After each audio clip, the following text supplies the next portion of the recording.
Tonight, we're introducing Startup Studio, which we piloted last semester, and we're going to take it on a little more aggressively this semester.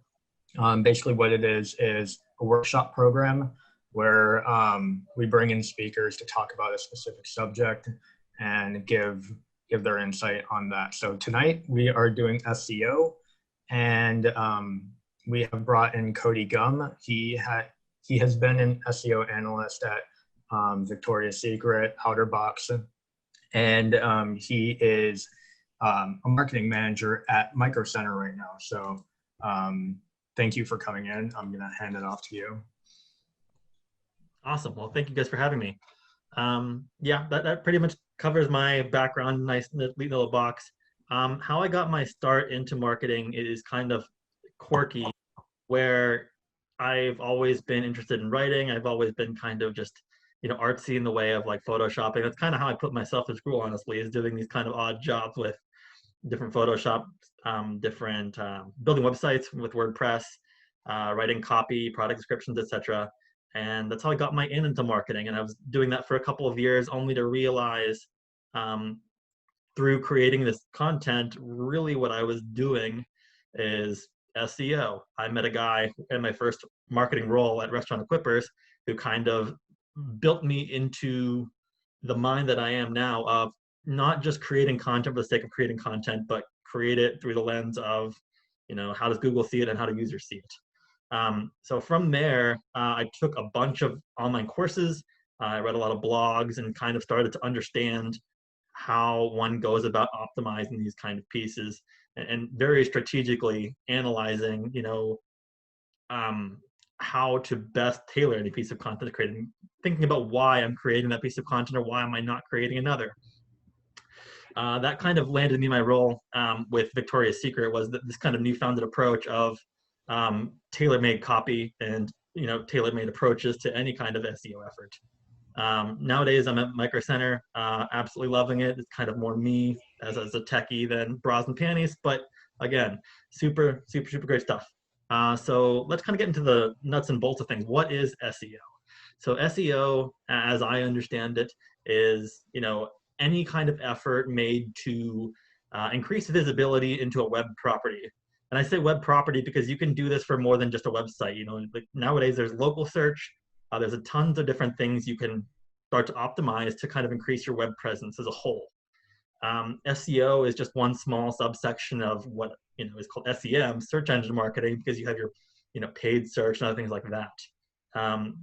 To give you a more historical look, search engine marketing and SEO as a whole has kind of evolved over the years. And I'll primarily, for the sake of clarity, be speaking about this through the lens of Google, because that's pretty much who we optimize for. Bing as a search engine kind of represents less than 5% of all searches. So just to caveat anything I'm going to be saying, it's probably through the lens of Google search. So over the last decade or so, there's been a couple major Google algorithm updates, and even prior to that, several big ones. So they're always trying to address how do we best serve, based upon the query, the right content to the user, the searcher. Things like meta update, things like EAT, which kind of speaks to the authority of the website.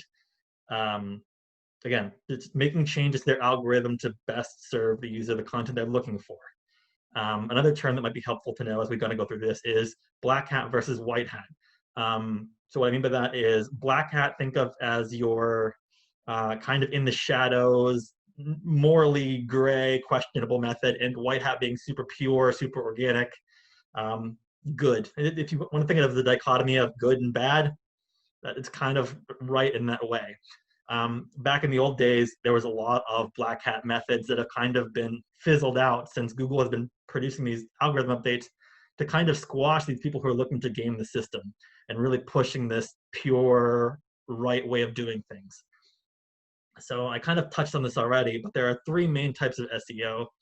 There's on-page, there's technical, and local. So we'll start with on-page. And there's a bunch of things you can do for your website, your web property, to kind of start ranking. It's ultimately what we want to do. We want to increase visibility, so we want to raise ourselves in the search for different queries. Let me share my screen. I can do this. Okay. So right here, I have a SERP. I'm just looking for Dell laptops. And as you can see, the SERP landscape is very, very different than where it was a couple of years ago. So you see an entire grouping here of what are called PLAs, product listing ads. You have actual paid search through Google Ads right here, indicated by the little ad icon. And then beneath all of that, you have to scroll all the way down. You start to see organic listings. Beneath this original organic listing right here, you'll see these. These are also called site links. Something to note about them is you cannot actually tell Google to choose those. What they do is they crawl your pages, and if they think site links are appropriate, they'll find little navigation points on your page and pull them out. So what clearly they crawled this laptops category page from Dell and determined, okay, users are landing on that page, interacting with these subsection of pages that are linked to on that page, and just pull them out to get you to your destination that much quicker. So if I search for Dell laptops and I'm actually looking for 15 inches, rather than clicking on this, I can just click straight on this. And Google kind of recognizes those things and are really trying to save the user that extra click, because one of the things we focus more on is getting people to their destination with as few as click as possible. You know, if you have to click 7 times and navigate through 7 different categories to find what you're looking for, I've probably already lost you. Unpacking the SERP a little further, this listing right here is made up of a couple different pieces. So you've got your URL here, your breadcrumbs, and I've actually pulled it up here. This is the page in question. These two components, this Laptops Dell USA and the Shop Dell, are your meta title and your meta description. You hard code those onto your page, usually by some kind of CMS, which makes it super easy, or sometimes you actually have to hard bake it. Very rare, but with today's world, CMSs handle almost all this for you. So you would set your meta description and meta title, and those are actually what display in the SERP. It's also helpful to know that your meta title is actually what appears here up on the top of your tab in most browsers. So in determining those things, a majority of an SEO's job, in a lot of cases, is doing keyword research and determining, okay, for this page that sells laptops, what do I really want to rank for? What kind of keywords matter to the consumer that's going to land on this?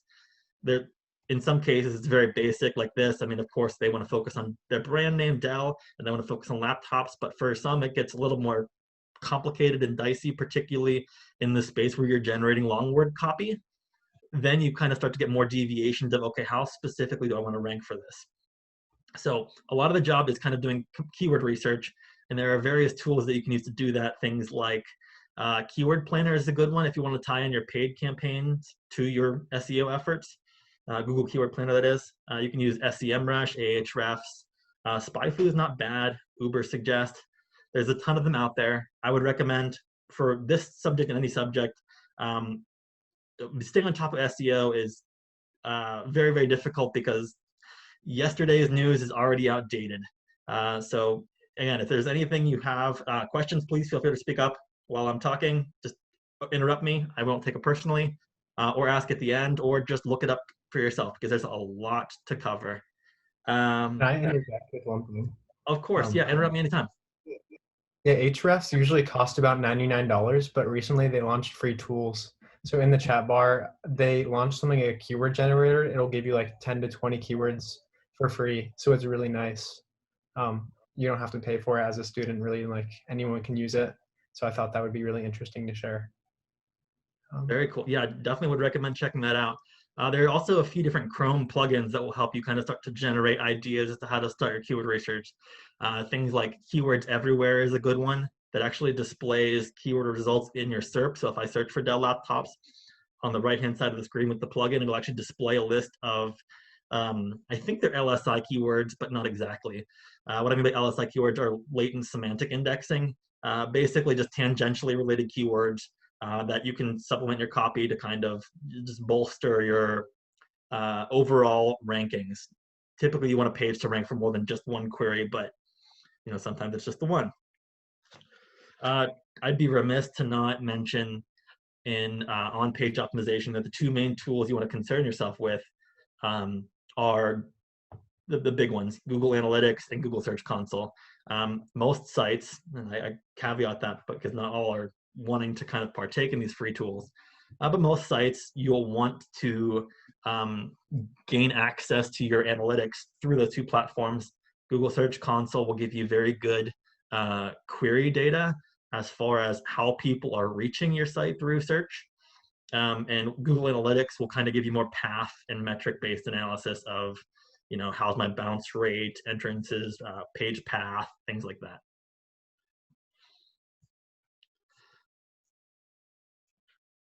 The next thing is technical SEO, which I think you were interested in, Ben, a little bit since you're coming from an information systems background. Further than on page, there are different things you can do behind the scenes as to how your site is coded and built to further improve your chances of ranking and how you rank. So there's the big ones. Site speed is king right now. If your page does not load quickly, you will not rank. Again, not an exact law, but it's super, super important with Google right now. The second thing is mobile readiness.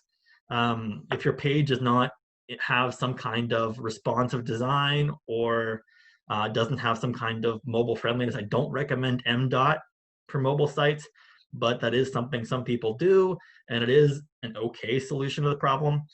But Google definitely wants your site to be mobile friendly because so many people are moving over to web browsing on mobile that maybe desktop and laptop searching is a thing of the past in the future. It's hard to say. The third thing, ranking factor wise, is schema. Now, what schema is an agreed upon language to code into your site to kind of tell Google better what exactly is housed on the page. So here I've pulled up a search for New York cheesecake because I am starving for some dessert. And what these people have done, these sites up here under the recipes heading, they've coded their page in such a way to call it to Google and say, hey, I have recipes on this page and I want them to be displayed as recipes. So that's why you'll see things like the ingredients, you'll see the star ratings, you'll see time to cook, and you'll see the actual name of the recipe itself. I think I have it pulled up here. Yeah, so this is the actual page itself, and coded right here, or displayed right here more, is the actual schema for the breakdown. So you can actually break down things like the calories in the recipe, the sodium content, the instructions, all of that. Google is frequently testing how these different schema results are displayed in the snippets, on the page. So it's always good to populate as much schema as relevant. Obviously, you don't want to bloat your pages with false schema, but if it makes sense to do so, like to have on there, and it would be good for the user and good for Google, always detail your pages with schema and things like these different instructions. As you can see in the SERP, it doesn't display the instructions here, but that's not to say, next week Google might be testing that for a segment of users to display the full recipe in the SERP. Always be prepared for them to be testing different things because they surely are. Whether you see it or not, I guarantee some users are. In addition, how do you implement schema on just like a WordPress, Shopify type of site? Like, you need an extension, or is it just like good enough to write down the stuff in your content editor? That's a good question. The answer to doing it on your own without some kind of like tool-assisted approach is outside of the scope of this talk. We can definitely connect afterwards though. But there are some tools out there, Elementor, I think Beaver Builder, different softwares out there that enable you to do that much more easily, almost like a CMS style. But you can definitely do it on your own. It's just like it's very, very in the weeds, I guess would be what I say. In addition to these kind of schema markups, there are some basics that you want to implement on your site to, again, just informing Google is your number one priority, because if you don't inform them and give them the best information, they can't be your best advocates as far as ranking you. So there are things called sitemaps, which you can build out, which is exactly as the name would, dictate. It's a map of your entire website, all the pages that you have on it. often it includes things like, when was it last updated, when was it published, things of that nature. But it just provides a direct roadmap of your entire website. So Google can index each individual page, and they crawl these things frequently, and rank you accordingly as to where you see fit. That way you're kind of not lost in the ether of what is the internet. Super vast, you don't want to be lost in it. So provide them the map to kind of help you out in this.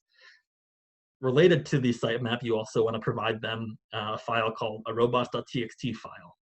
And what you can do there is indicate what you want crawled and what you don't want crawled. I'll give you an example. When I was working at Victoria's Secret, any kind of e-commerce platform or any kind of e-commerce business might not want pages indexed, like, say, for example, .com/account or .com/sale/checkout, those kind of things, for all kind of different reasons. Obviously, you want to protect your users, you want to protect any sensitive data, things like that. So the robots.txt file is just a simple text file you upload to your website to kind of tell Google, hey, don't check these pages out. And that's generally what they do. You can also hard code no indexes onto the pages. I think that's the more embraced direction these days. If you're doing individual pages, the robots.txt would be more for broader sections of a website, not individual pages. Another thing you can do and tell Google frequently is it's not uncommon to have duplicate content across your website, particularly if you're in like a very small niche. So at Micro Center, we sell a broad range of products, but let's just say we are selling the Dell One widget, whatever, Dell One, and they come out with, we sell out of that product, a year passes, they come out with a re-release of it or something like that. And we end up having to create a new page for whatever reason. Anytime you have duplicate content like that, what you can do is canonicalize the two pages to kind of send the signal to Google, hey, these two pages are identical in every way, but for some reason we need to create two of them. Or if you have, like, say, for example, you have a page double placed on your website. It's in one part of the navigation, another part of the navigation, and in your URL structure, it ends up being two separate pages, but they're identical. I only want the one page to rank. I don't want them both to be in there and kind of cannibalizing each other so they're not getting full weight. You would put a canonical tag in your, it's similar to a meta tag, put a canonical tag on the page that you want directing equity to the other page. You would specify which page you wanted to send equity to. Then there's the pain that is status codes. We've all, experienced the jokes of, 404 page cannot be found. Things like 301 redirects, 302 redirects. They're just further signals we can send to Google to kind of tell what's going on with our website or what's going on with our pages. If you ever have pages that are temporarily gone, say a product goes out of stock, and you don't want to have that page land in a 404 because it provides a very bad user experience, but it also sends bad signals to Google. What you could do is you could apply a 302 to redirect to that, which is a temporary redirect, just to tell them, hey, we don't want you to remove this from your index, but we want to serve the customer a different page for the time being. So 302s are generally used. I try to use like a 2-week rule. You can use them for longer than that. You're not going to be necessarily penalized for it. If you are, it's going to be a slap on the wrist. But just as a general rule, you want to use them for very short periods of time. If it's any longer than that, you want to refer to the 301 redirect, which are, you're sending a signal to Google, this is a permanent change. I want to send this URL to this page. You would do this if you're migrating a site. If you have a site existing and you're changing platforms, you would redirect all your old pages to new ones, perhaps in a 101 or 1-to-1 fashion, or perhaps you would retire pages. It's just your way of saying these pages are deprecated. These are the new ones I want you to send that same equity to. The general rule with 301 redirects is you can expect about 80% of the equity to be sent, which is very good considering the alternative of losing everything you've built. And now the more fun one that I've been spending a lot of my time with right now is local search. Local SEO is kind of quirky, and it's probably evolved more than most, even in the last couple of months. So local search, we'll focus first on within the SERP. You have right here is your map pack. It typically displays 3. So I've heard it called the 3-pack, map pack, whatever you may call it. Also in the SERP, you may find this box displayed on the right-hand side, which is similar to a knowledge panel, but it displays all of your Google My Business information. So they're not just Google My Business listings, but there's things like Bing Places listings, your Yelps of the world, Apple Maps. Local SEO kind of captures all of those into one and says, okay, how am I optimizing for people to get to either contact me if you don't necessarily have a brick and mortar location, or, excuse me, or how do I drive them to my store? Kind of a weird thing right now because we're not really driving too much traffic to stores. But you know, in the post-COVID world, this would be something that was focused on a lot by small businesses in particular, mid-size, or even things like chain businesses that have a lot of small locations scattered throughout your service industry, or like, for example, like legal or a dentist or a small like hospital, like your ear, nose, and throat doctor, you know, like that's not affiliated with a larger chain. They focus on almost exclusively optimizing for local search because that's how you get your leads. If you're, you know, a dentist in Columbus, Ohio, you want to focus your efforts on acquiring people and getting traffic from people in that small subsection you would serve. You don't really want to optimize necessarily a website for, you know, orthodontics or whatever. For the larger whole, you're wanting to get people laser focused on your area. So that's where kind of local search comes to play. Having a very good local presence, particularly in Google My Business, fuels a lot of different things. So one, it fuels this map pack, and it has you serve much higher if you have all of the appropriate fields filled out. So there are things like you can set a category, you can set check boxes for different things. So with COVID, they actually added a slew of new features to indicate these are the procedures my employees are following. So you can feel safe going in. Their masks are required, things like that, that really give you a timely look as to how a business is doing or how they conduct their business, which is great to see. Yeah. So what's used to build that business information tab that you're pointing to? So you would create a Google My Business listing, and you essentially, it's a very clean profile. I unfortunately can't log into it right now, but you would fill out almost all of these fields. So you'd fill out your business name, you can integrate reviews, you'd provide a description. There's, with these little check marks right here, in-store shopping and in-store pickup, there are dozens and dozens of options there. Things like that, like what I was talking about before with COVID procedures, mask required, whether your store is handicap accessible, whether you allow delivery or pickup, those kind of options are all there. You would provide your address, your hours of operation, or perhaps you have different pickup hours. That is also an option, or delivery hours, same thing. Phone numbers, and then you would have UGC, which is user-generated content, scattered throughout where users are submitting questions you can answer, or you can provide your own questions and answers. You can provide images, or other people can provide images. But yes, so like you would create a Google My Business listing, and it powers this, which is kind of condensed in this view. This is just a very condensed way of looking at it so that they can fit the 3-pack as a whole there. Okay, cool. Thank you. Yeah, no problem. With all of that, I think that it's important to mention user-generated content is a blessing and a curse. So if you're at all interested or end up doing any SEO throughout your career, and you're involved in things where user-generated content plays a role, know that it's a double-edged sword. So it can do you a lot of good to have very active users who are providing content for you, because that's not something you're investing in. But just know that you have to frequently monitor that, because you can have people submitting content on there that may not be relevant to you at all, or perhaps could damage your reputation in some kind of way. Whether, you know, they're uploading images of, you know, I don't know, say for example, they go to your store and the bathroom is dirty and they take a picture of it. It's kind of a gray area to flag that and want it to be removed, because it is still your location. But let's say, for example, you know, a user uploads an image or writes a review that's completely unbased. You just want to be very on top of these kind of things to have them removed, because it's not fair to you as a business to be penalized because a user submits stuff that isn't necessarily accurate. So Google has kind of a checks and balances system where they allow users to kind of be there to provide their own third-party review of your business, but it's up to you to kind of review that and make sure that you're also being represented fairly too.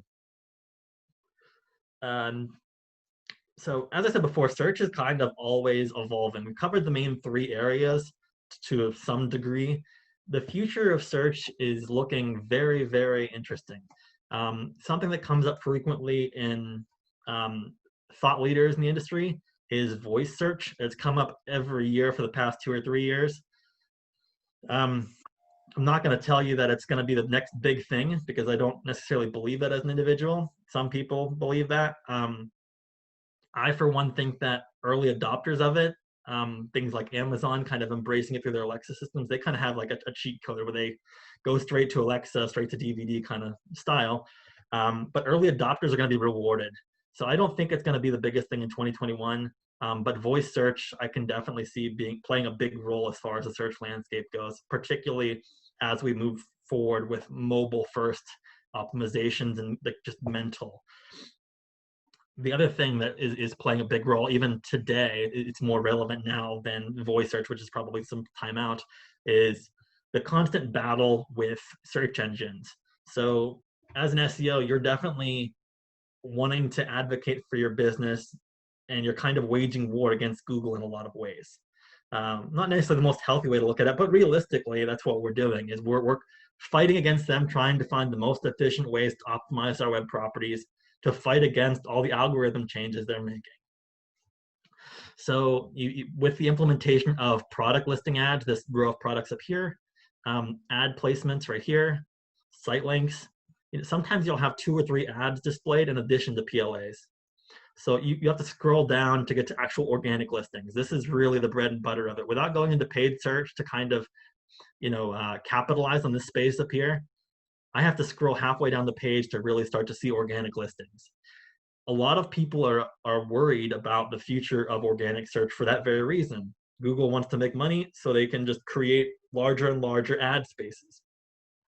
I myself don't think they'll ever go fully in that direction, because it just allows a pay-to-play model and is no longer serving the best. It's no longer serving the best content to the user, which is kind of their whole mantra and philosophy. And I think sooner or later they're going to realize that, because they're having all kind of bidding wars with people who are more interested in getting the content first than they are concerned with serving the appropriate content to the user.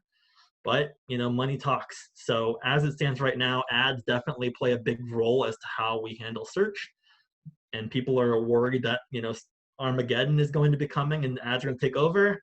I tend to be a little bit more optimistic than that. But it's just definitely something to be mindful of as far as the future goes. Is you're fighting against Google, and you're fighting against, to some extent, paid search for real estate. Something that's happening more and more frequently is 0-click searches.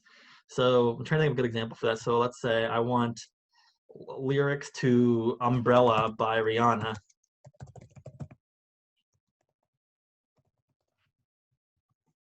Google has already provided those results for me. Like, I don't have to click into anything. Like, maybe I am representing Genius. I'm the SEO manager for genius.com.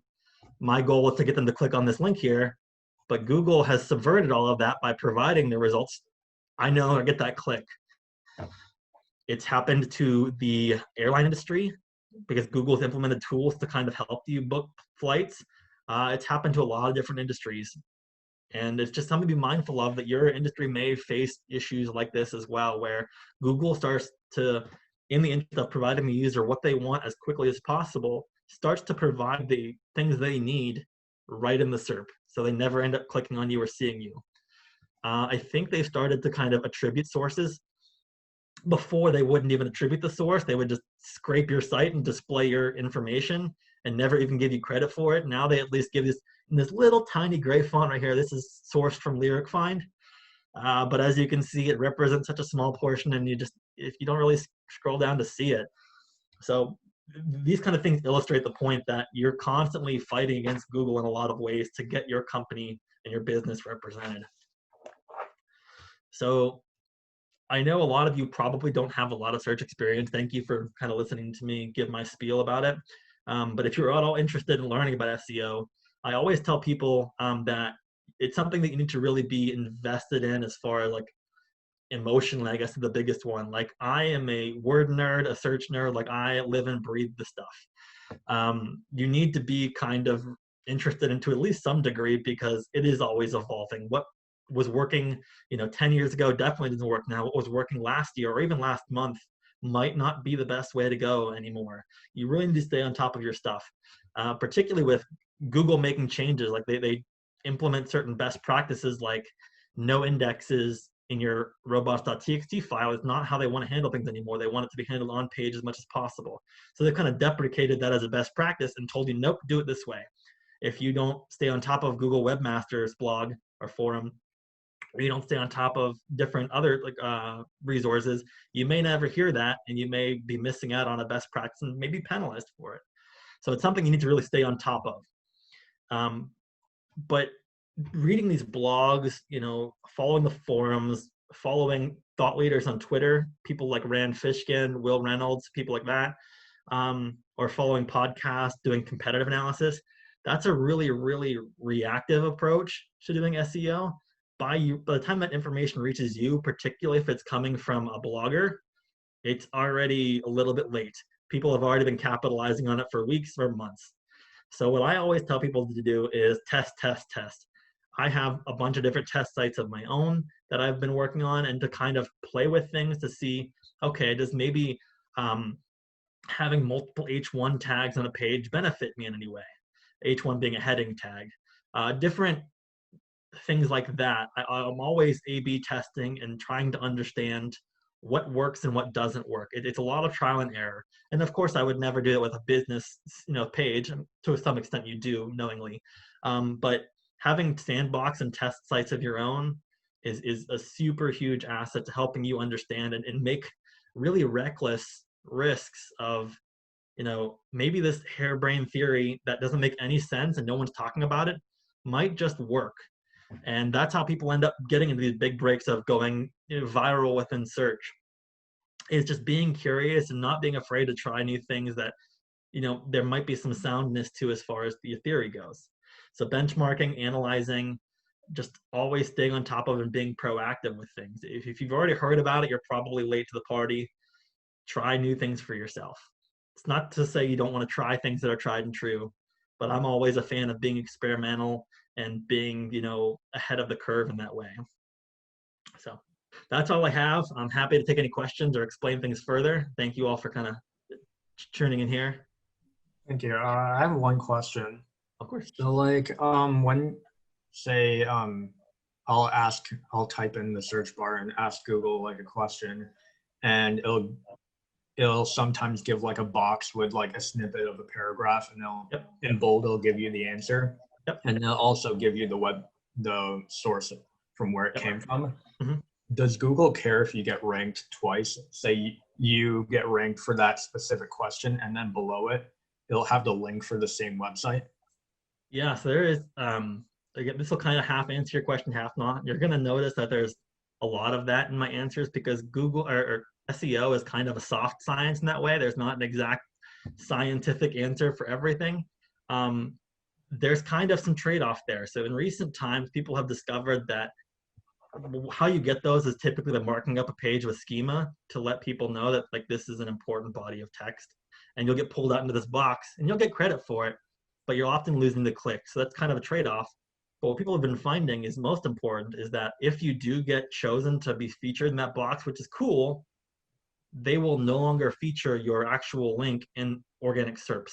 So let's say you are lyric find and you get this cool little rich snippet here of your lyrics, they will actually opt you out of being ranked down here in the actual SERPs. So people are kind of torn as to whether it's worth it or not in a lot of cases, because you're losing the chance to actually get a click to your site. Or is it more important to be an authority and to do the right thing for the user and just provide it outright through schema? It's kind of differing opinion there. All right, thank you. Of course. I have a question. What's up? I was wondering, so I guess, do you have any suggestions for more affordable ways to learn about your search statistics, like other than Ahrefs, for example? What are you trying to look for exactly? Yeah, I guess that's a good question. I'm not really sure. I'm asking this question for somebody else, but I don't know, just like how you're ranking, how you can do better, like terms to rank for, that sort of stuff. I see. Okay. So what I would say is make use of all the free tools you can. So having your site hooked up with Google Analytics and Google Search Console will get you part of the way there. It'll give you an idea as to how users are already finding your site. But it sounds like what you're looking for is, okay, that's great. I know how they're finding my site. How do I conquest and how do I start capitalizing on more queries? And yes, there are tools out there like SEMrush and Ahrefs that have a very robust product offering that are great, and I would recommend utilizing them, but they're expensive. And if you don't have a company backing you paying for it, and a lot of times it's really not worth it to you to spend $100 a month or whatever it might be. So it's actually, let me share my screen again. Almost every month it feels like people put out a new list of top SEO tools free. Rand Fishkins has done a bunch. Moz almost always has a list. There's a bunch of Chrome plugins and free tools. You can use Cyrus Shepard is another great thought leader in this industry. But ultimately, there's a ton of free tools out there that people are developing. I like SEO Minion for one. Is a great way to kind of understand what's going on a page. But as far as like analytics go, or free keyword research is what you're seeming to be asking about. If you have done any paid work in the past, Keyword Planner is great. You actually don't need to be running current paid ads to get access to it, but it is helpful if you've run them in the past to kind of give Google and the tool an idea as to what you're looking for industry-wise. Keywords Everywhere is a great Chrome plugin that's completely free to use. Ahrefs, or not Ahrefs, I think SEMrush is free for limited queries each week or month or whatever it may be. You can kind of get like a small amount, like 10 or something a day or 10 a week or something like that. So if you're doing small amounts, that will work just fine. I don't generally like recommending Neil Patel because I feel like he's kind of self-serving, but he did create a tool called Ubersuggest, which is not terrible. I would advise not to link your Google search account to the account you register with, despite him trying to get you to do it. But that tool is a good starting point. It's kind of pushing the direction of SEMrush and Ahrefs, but not fully there. That's probably your best freeware option. Very cool. Thank you. Of course. Anybody else?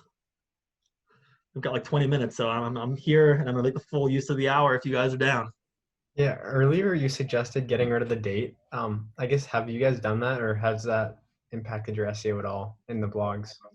I've personally done that. I will not tell you that I've done it for any of my employers because it's kind of a gray hat method that I wouldn't push on an actual organization, but I have tried it for my own personal sites and found some degree of benefit to it, particularly if implemented when you launch a site. It's kind of hard to do post-launch because Google's already crawled your pages and they know. Even if you remove it, they already have it indexed. It's stored somewhere. It's kind of hard to undo what's been done.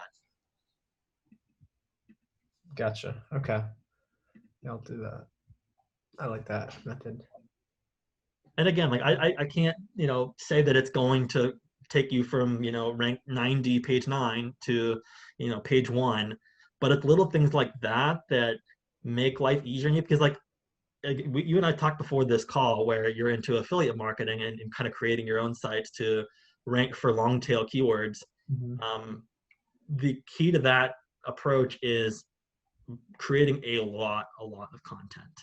A lot of people who are in that space, like they're for those interested in this, I would check out a couple subreddits. Affiliate marketing, Just Start is a good one to kind of get into the space.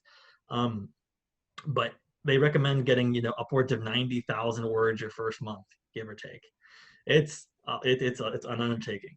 But because you're creating at such a high volume, you can't generally go back and edit or fluff up content again, keep it fresh.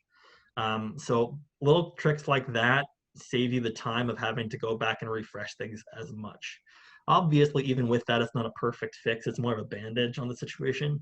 But it does buy you a little bit more time to recognize, okay, I'm putting out 100 articles a month or whatever. I can't realistically review them all every quarter or whatnot to kind of keep them fresh. So I can do this kind of little gray hat technique to save myself that. True. And another question is like, I know a lot of people are starting to put ads on their site, but when you put ads, that can affect your speed time or like content loading. Like for example, stuff might shift around. How do you, I guess, counteract that? Or like, do you have to just do technical stuff or hire a coder?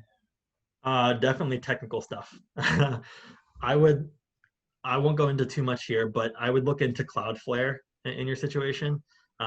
Any kind of provider that can just basically compress your site for you with different assets.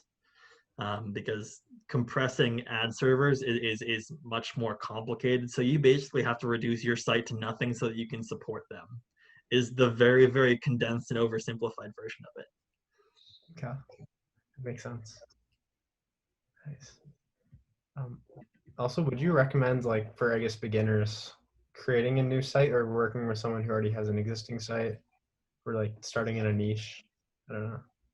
Uh, so if you're looking to get into anything even remotely close to SEO, whether you're in web development or anything like that, SEO is going to play a role in what you do or the teams you work with. So I always recommend starting your own sites for sure.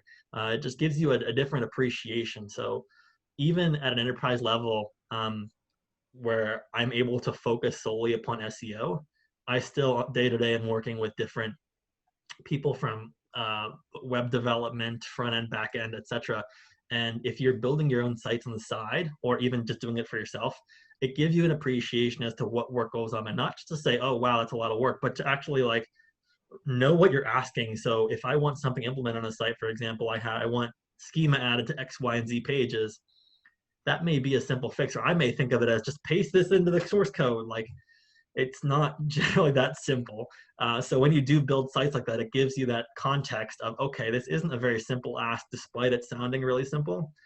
And I always recommend people understand, even just at a surface level, what teams you're working with are doing, to have that clear expectation of, I'm asking them to do a day's worth, a week's worth of work, and they're going to have to slot that into their own agenda. It just gives you that context, and it helps you be a better partner to them.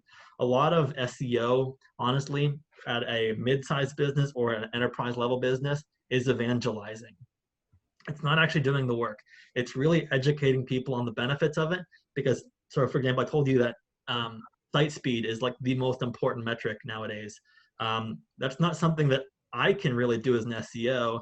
It's really on me, though, to evangelize how important this is to our tech team and kind of provide them with options and help them and be a partner with them to make strides in that direction.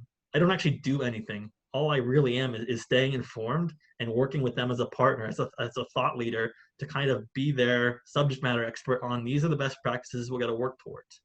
And that's true for anything. That's just one example. But like even if I want to create a whole new template of page, that's going to take development time and things like that. So just one, being aware of who you're working with is super important to have that context. And two, sometimes you're not even actually doing any of the work yourself. You just need to know what they're really doing to kind of know how to ask for it best. Okay, that makes sense. Also, I don't know if you have time, but like, can we touch on product page SEO? I know that's a big thing. Like people are trying to start their own product page, companies like drop shipping and stuff. Yeah. And it's like, let's say you want to rank for something like, I know Zach had the idea of bamboo toothbrush. How could you optimize the actual product page itself to rank for something like that? That's a good question.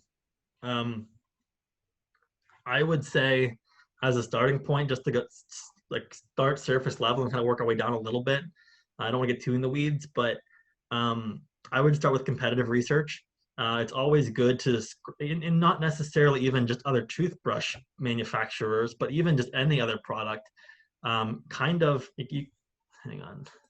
This is a good way to illustrate it. So if we're looking at Dell's site, I can just inspect the source code to gain a better understanding of how they're laying out their pages. So if I'm interested in, okay, like clearly they're optimizing for different rich snippets, I can look at their schema and how they have it built into their page. This particular is for products with list item and position on the page, things like that, and different outlinks with labels on them. But like schema being one example, I can look and pull it directly from their source code. It's like, oh, okay, that's how they're implementing it, and it's clearly working for them. So maybe I can implement something similar. It kind of goes back to this is a reactive approach, not a proactive approach. But again, it's still working for them. I am always a fan of being humble and recognizing that your competitors may be ahead of the game and know what works. So learning from them is never a bad thing. If you can innovate and go beyond that, great. But sometimes just keeping up is the name of the game.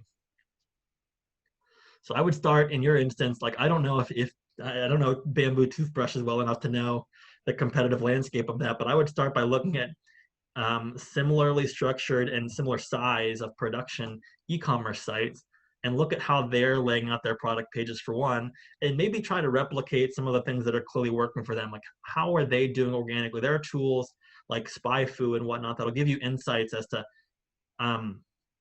how they're doing in like not just in like the actual like SERP, but how they're building their pages to kind of give you the templatized look of, okay, these elements on their page are really working for them.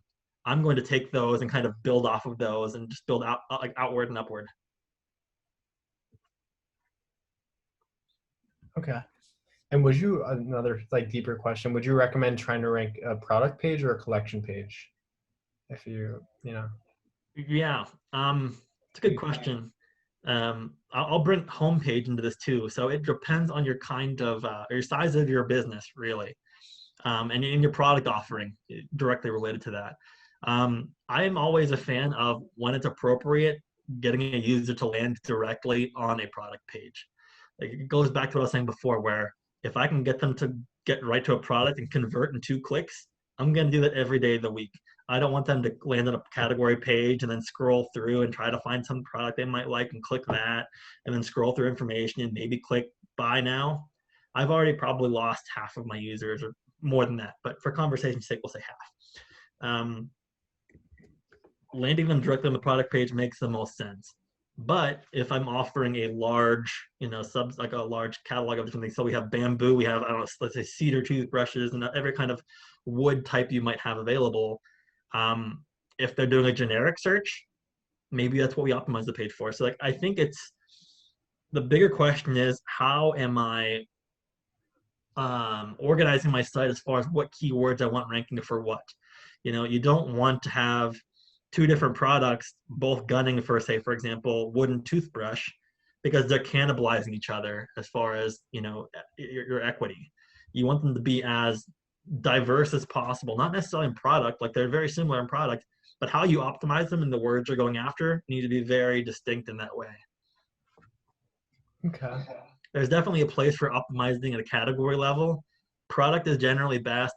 Category for mid to large size business, you're generally looking at, so like how I break it out is you have homepage, category, and product.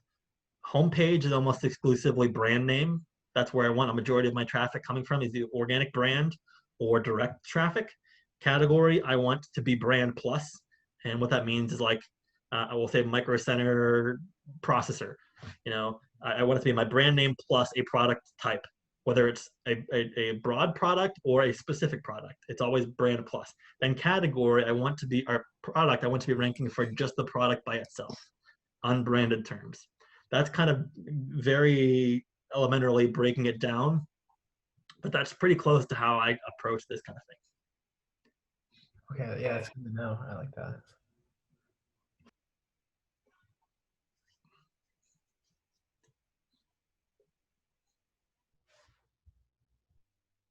All right, do you have any other questions? I think that's mostly it. Yeah, I guess it's really interesting, like implementing schema, because I'd love to learn more. It seems like it's pretty helpful in like this day and age. Particularly with FAQ schema right now is something that's almost gameable. I'd call it gray hat, because they're putting a lot of, Google at least, is putting a lot of equity in just having FAQ schema on your page. Huh. You can even use them as like a Q&A kind of thing. Like these are questions that are asked frequently whenever you are looking to buy your bamboo toothbrush. Okay. It's almost like its own ranking factor of its own. But FAQ is super easy to implement and super easy to write and rank for, really. There were other things out there that I would, of course, recommend as far as schema goes, but like I know your space, so I'll tell you that's the example I'd give for what you're trying to do. Nice. No, it's funny. I have to Google how to implement how-to schema. And they're going to give you a rich snippet for it. Yeah. That's good. Okay. I know that we have a group here coming from different backgrounds. So, you know, if we want to talk about this further, add me on LinkedIn. It's just, you know, message me. I'm always happy to talk about this stuff. As you probably saw at different moments there, I get really jazzed up about this. Always happy to talk search. My background is primarily on SEO efforts, but I do have some experience with paid search and other, you know, things of that nature, whether it's social media management or even display media. Not my areas of focus, but we have to wear many hats nowadays in marketing. So feel free to add me, hit me up. Always happy to chat. And thank you guys for having me on here. Yeah, thanks so much, Cody. Thank you. Thank you.